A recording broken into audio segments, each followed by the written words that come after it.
Welcome to Fueling Your Legacy, hosted by Samuel Knickerbocker. Each week, we expose the faulty foundational mindsets of the past and rebuild a new, stronger foundation essential in creating your legacy. We've got a lot of work to do, so let's get started.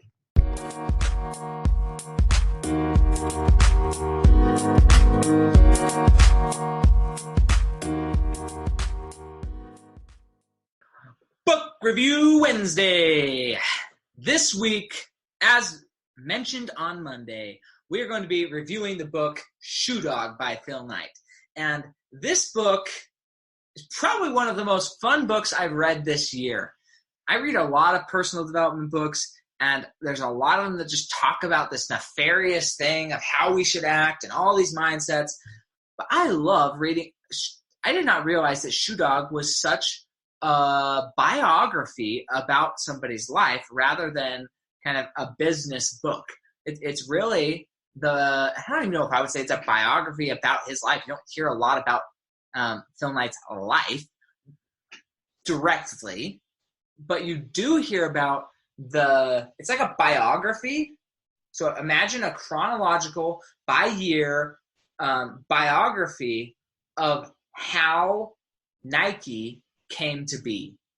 From the beginning, the first thing he did, how he got into the industry, why he got into the industry, what were his motives, how he found his wife, how he found his business partners, the business ethics that he had, all of these things.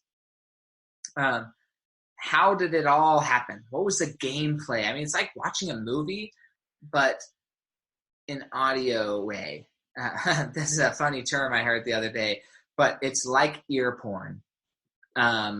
Because it's so enticing and you just don't want to stop listening to it. So you just keep listening to it. Even if you're doing other things, even if you shouldn't be listening to it, you have other things to do. It's like you're sitting there wasting time, sort of. I mean, it's a really beneficial book, but you're basically wasting time sitting there listening to this story because you're so enthralled in it. So anyways, when I was describing that to somebody, they called it ear porn. And I was like, okay, sure. Yeah, I'm addicted to ear porn. I love listening to a good book. And some days, like, you turn on a good book, and I will not get much done. Like, I have to really limit when I listen to books because it's so easy for me just to, like, sit there, not really veg out because they're sitting there thinking deeply about all of the different things. I'm sure a lot of people have experienced that when they read Harry Potter or whatever. It's like this binge of just like content intake because it's so enthralling in a story. That is how Shoe Dog is, the book. So I'm gonna choose to only focus on for you guys today, only focus on the habits, mindsets, and behaviors that I pulled out of this book that are going to help you build a meaningful legacy. Because I don't want to ruin the story of this book. I mean, you really should go listen to this book or read the book or whatever, however you like to take in content. Go get this book. I'm sure it'll be the beginning of an addiction for you, just like it was for me. But it's not the beginning for me. It's like I'm well into the addiction of Audible, like all the time. Audible and podcasts, I literally listen to hours worth a day. So I just love it. But if you could imagine you have to start a company and you have no money to start a company, but you can pretty much work around that if you have all these people extending credit to you and you don't tell everybody that somebody else owes you money. You kind of keep things hidden. That's essentially how it was started.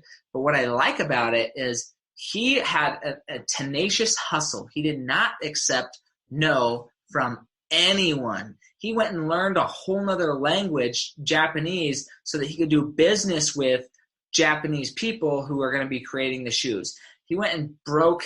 So multiple times in the book it says the way you leave a mark on the or something like this, somewhere to this effect. The way you leave a mark on this planet is by breaking the rules. Okay, so you've got to be willing to break rules. You have to be willing to do things that have never been done before. Now, this doesn't mean breaking laws. This doesn't mean intentionally breaking agreements. That's not what it means. It means there's certain social rules, economic, well, not, I wouldn't say economic, but just social rules in our lives that society's placed on us, that it's wrong to step outside of the line. It's wrong to step out of your box.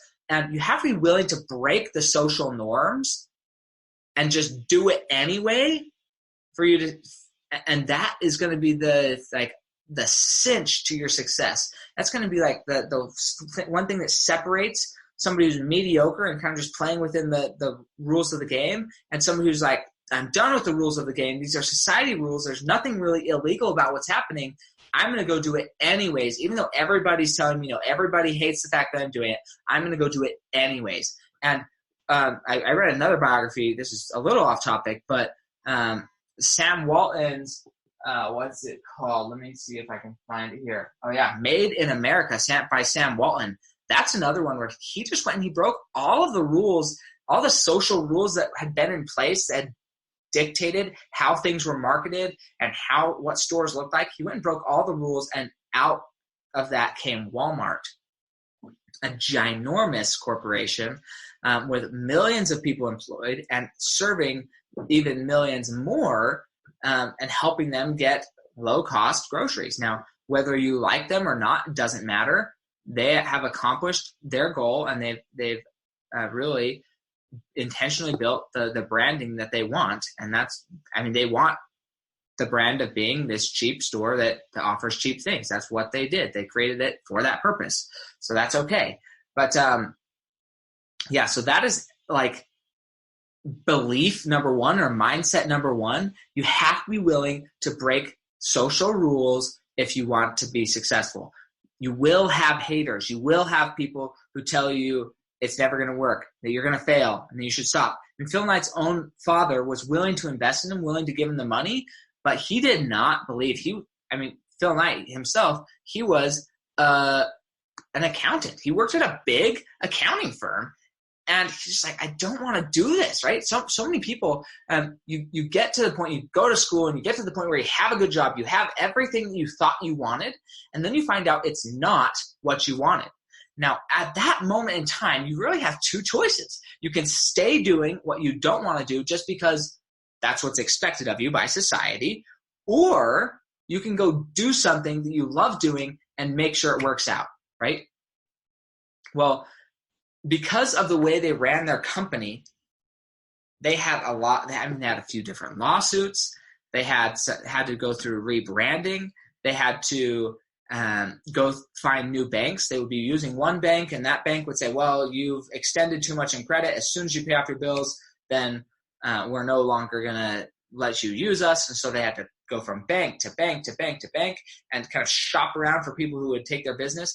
All the while, and this is what's crazy, people think, and it's so easy for people to say this, especially business owners, like, well, I run a $5 million business. Our business did $5 million in revenue last year. My business is worth $5 million, or I did $30 million in revenue, right? So they'll quote all these big numbers about what their company's doing. If you understand accounting at all, then this is really funny. But they will only tell you the revenues. They won't tell you the cost. Well, revenue is all income. It's like your gross income. If I came to you and I was like, well, I made $100,000 this year, but really I had to pay out $60,000 in taxes, then you might think, wow, Sam, you're doing really well. You're rich, right? But what if I said, well, I paid out $60,000 in taxes? Well, I lived to $40,000. That's what I actually got to spend on my life. Well, what if you earned $70,000 and you only had to pay $20,000 in taxes? Well, now you lived a $50,000 a year lifestyle, and I lived a $40,000 a year lifestyle. Who had the better lifestyle? Well, you did, right? But you made less money. But because for whatever reason, we've adopted this identity in our society that having a bigger financial number means something, or means success. It's a freaking joke, okay? So he, and this is during the 70s, and by all accounts, right, he's killing it. He's doing 10 million, 14 million, 25 million, 30 million. Like his company, Nike, it's exploding, but they're still floating bank accounts. and you have to understand this, but like the revenues were this high, but the only way that they could pay the bills, that they could pay for all the shoes that they were selling, that they could pay all the back office operations, that they could get paid even, was if they sold those shoes. And so it was like money in, money out, money in, money out. And there was never, like, the company wasn't really profitable. The company was surviving, and yet it was a $25 to $30 million company, and it was on the brink of bankruptcy over and over and over and over. And the banks were rejecting them over and over and over and over. And so the thing is, when it comes to living your life intentionally, which is kind of the topic of this week, how intentional are you about how your money's working, the type of life you're creating? How certain are you that the life that you want, you're going to achieve at all costs? Are you willing to go live in your car? Are you willing to not take a paycheck and pay other people? Are you willing to starve essentially to accomplish your goals? And that is what Phil and I did. And in my experience, the people who ultimately become mega wealthy and mega successful in business, in entrepreneurship, in real estate, in any capacity, they're people who understand what it is to sacrifice. They understand what it is to put it all on the line, go all in, and say, look, this is a do or die thing. And then we're actually going to do it.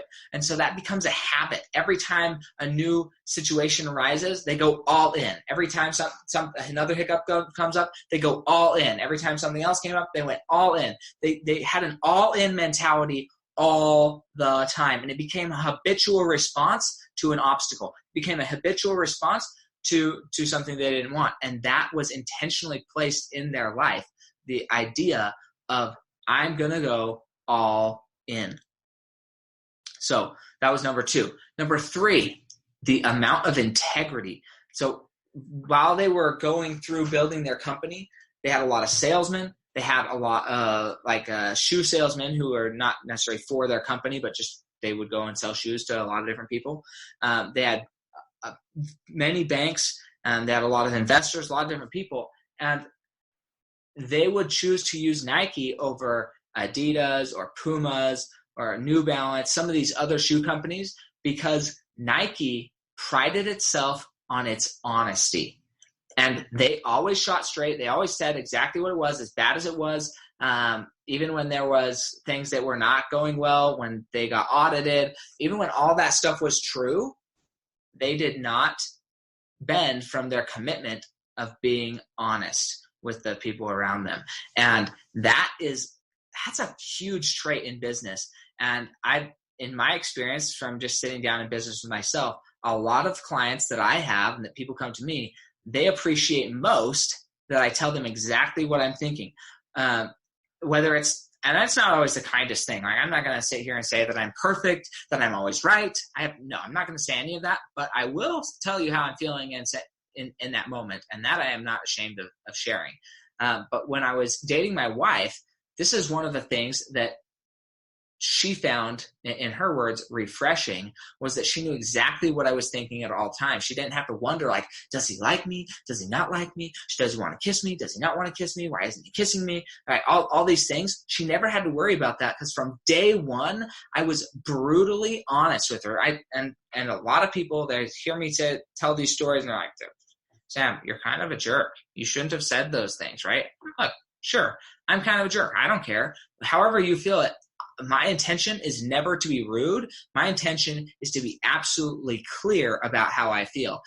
Because when I am clear, then I'm confident that I'm actually communicating how I feel, and then there's no miscommunication. And that's important to me, to know that other people don't think that I think something, or believe that I believe something different than I do. I would rather everybody know exactly who Sam Knickerbocker is. Sorry, my throat is a little bit dry.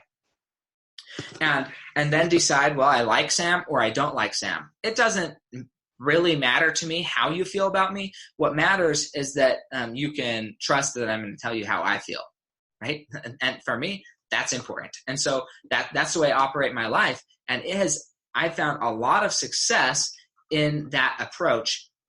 And I've gotten many, many clients because they'd sit across from me or we'd be on their doorstep and they'd say, wow, nobody has been so bluntly truthful with me. I don't really like what you're telling me, Sam, but I can trust what you're telling me.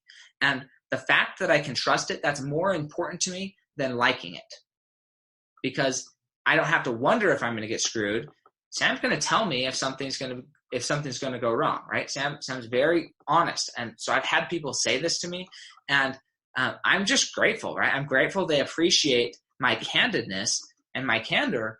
And I don't ever plan on changing. I don't ever plan on changing that. Like, that's something I really believe about myself, and I believe that's a good quality. Even though I'm not the most tactful person at disseminating that candor, I will always do my best to be candid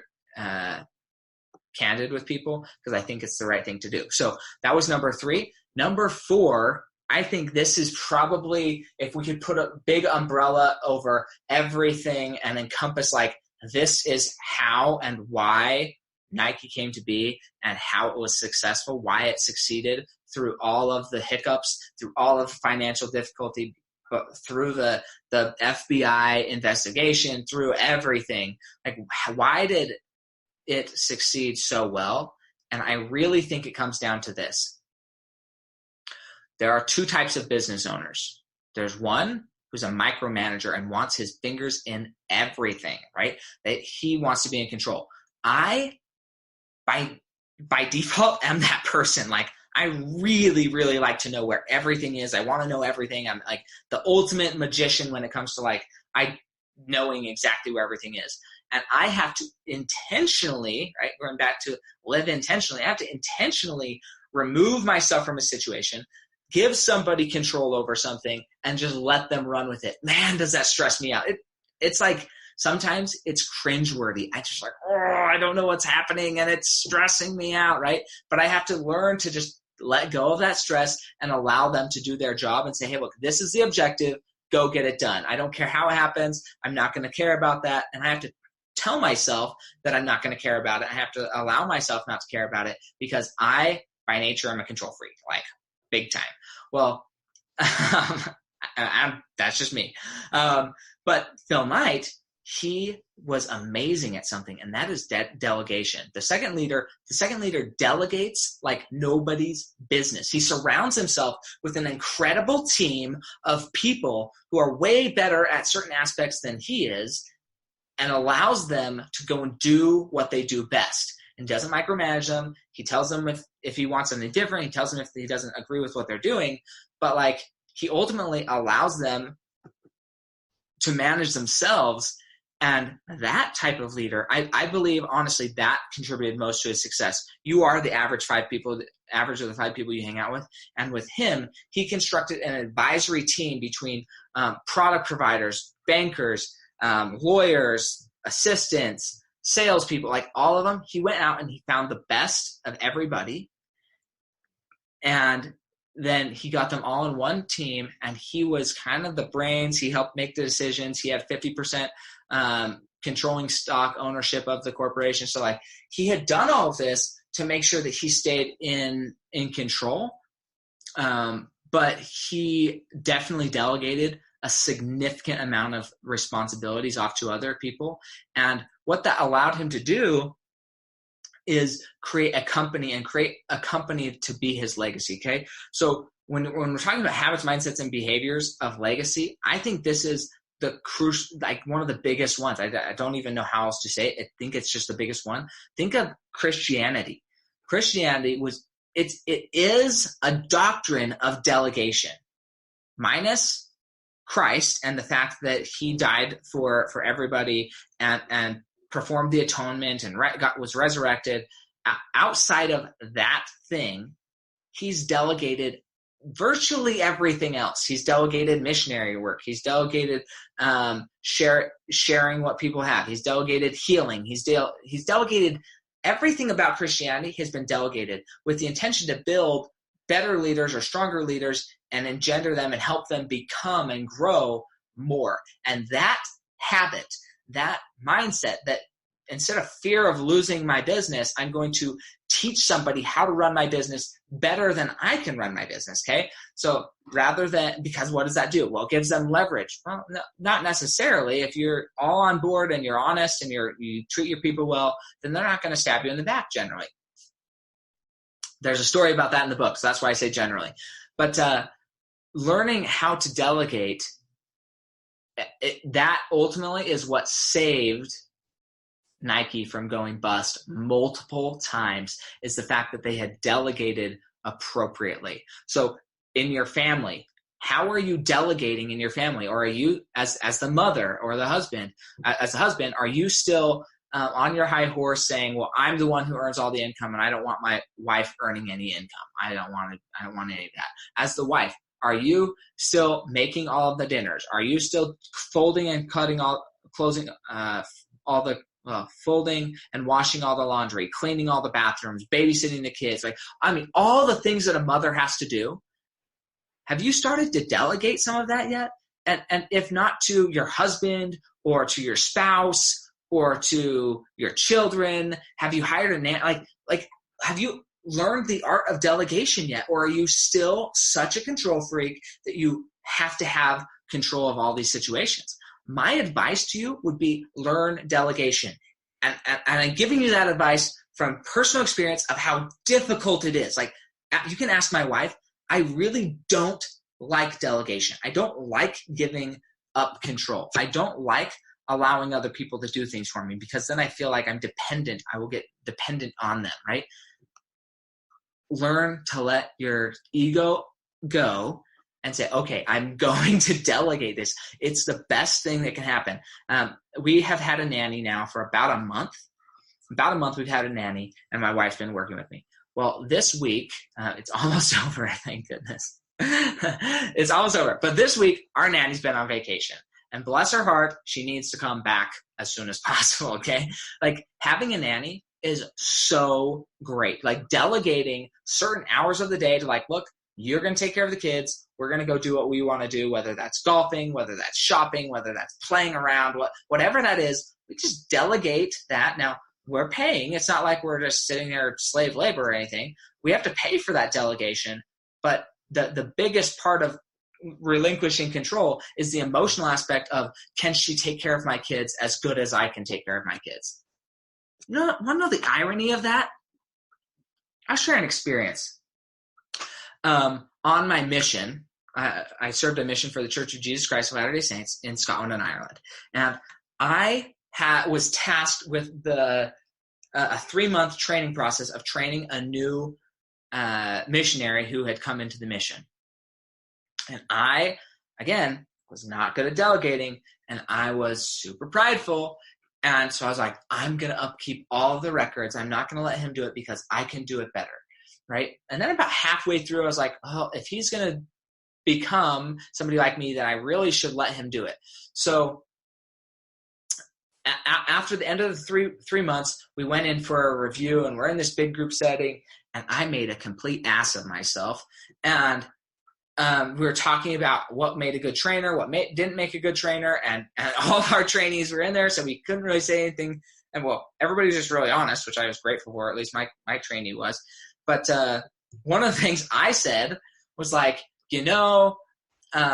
thing that as a trainer you got to learn to do is you got to learn to let them keep up the records, even if you know you can do better.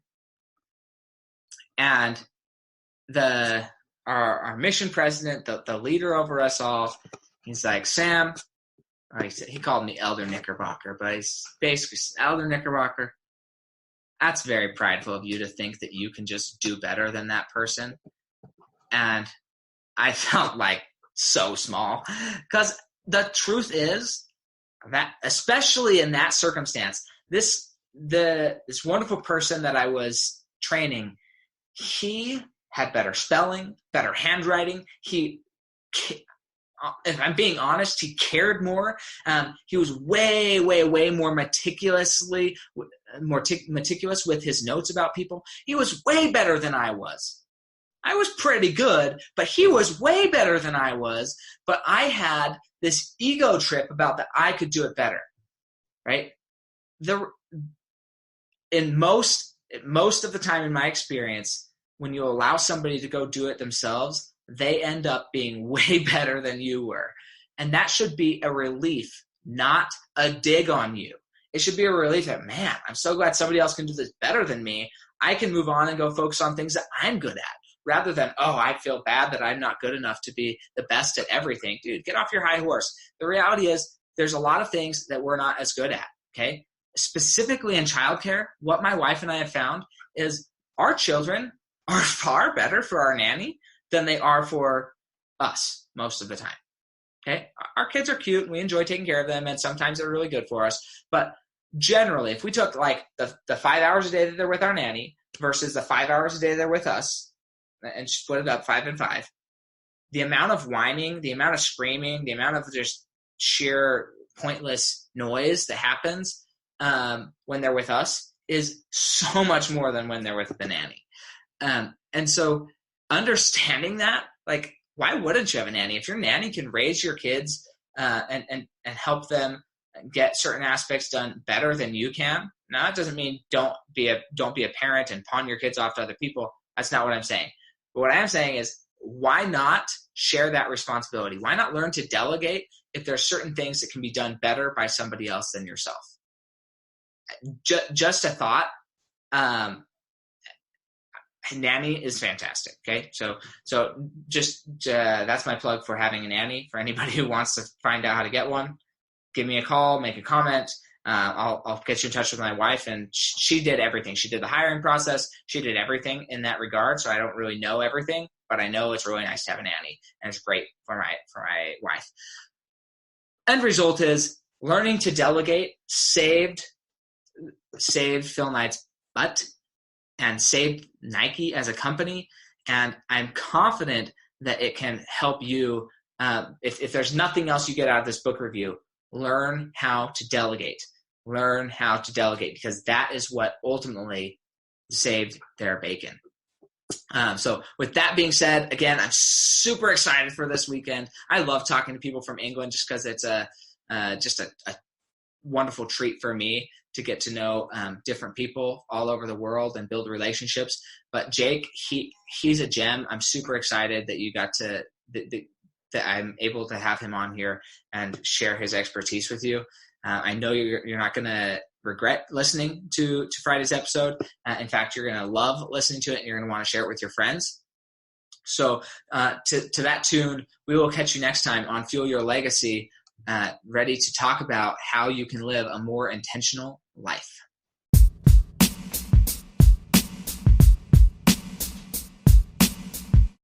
Thanks for joining us today. If what you heard resonated with you, please like, comment, and share on social media. Tag me so I can give you a shout out on the next episode.